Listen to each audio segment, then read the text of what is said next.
Poppy Playtime 4, the game that shouldn't have been released. The hype before the fall. When Poppy Playtime 4 was announced, fans were beyond excited.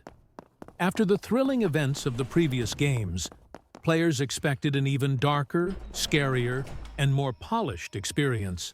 The trailers promised new terrifying creatures, expanded lore, and mind-bending puzzles. But when the game finally launched, everything went horribly wrong. The disaster begins. The moment players booted up the game, problems flooded in. Game-breaking bugs.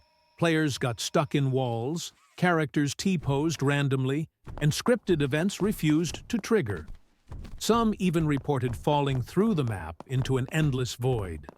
Terrible optimization. Even high-end PCs struggled to maintain a decent frame rate. The game would crash randomly, sometimes erasing hours of progress. Lazy storytelling. Fans were hoping for lore revelations, but instead, they got recycled plot twists and incomplete storylines. Some cutscenes even had missing voice lines, leaving players staring at silent, bugged characters.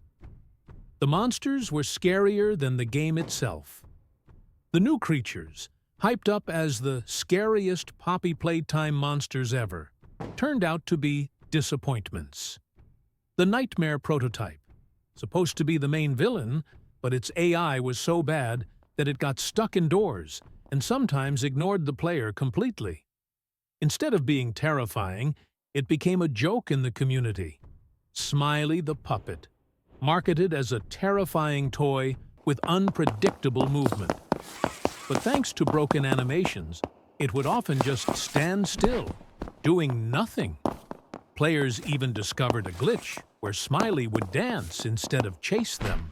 Teddy Terror. This animatronic bear was supposed to have an advanced AI that learns from the player's behavior. Instead, it teleported randomly and sometimes vanished entirely from the game. Microtransactions and the final insult. As if the game wasn't already broken, the developers decided to lock key content behind paywalls. Unlock the true ending, only $9.99. New exclusive skins, $4.99 each. Skip the final boss fight, $14.99. Fans who had already paid full price for the game were furious. The paywalls didn't just feel greedy. They made the game almost unplayable without spending extra money. The backlash Steam reviews, overwhelmingly negative. Metacritic score, 2.1 out of 10 fans calling it the worst horror game of the year. Social media exploded with memes and angry rants. Streamers and YouTubers who once supported the series were now mocking it live. Players demanded refunds, and some even started petitions for the developers to fix or remove the game entirely.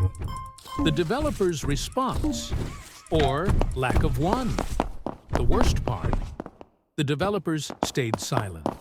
For weeks, no patches, no explanations, just radio silence. Fans were left wondering if the studio had abandoned the game entirely. And then, one day, the official Poppy Playtime Twitter account finally posted, "We're listening. Stay tuned." But by then, it was already too late. Final thoughts. Poppy Playtime 4 had everything going for it. A loyal fan base, great hype, and a golden opportunity to expand its horror universe. Instead, it became a cautionary tale about how greed, poor planning, and rushed development can destroy a beloved franchise. Will it ever be fixed? Will the developers redeem themselves? Or is Playtime Core officially shut down for good?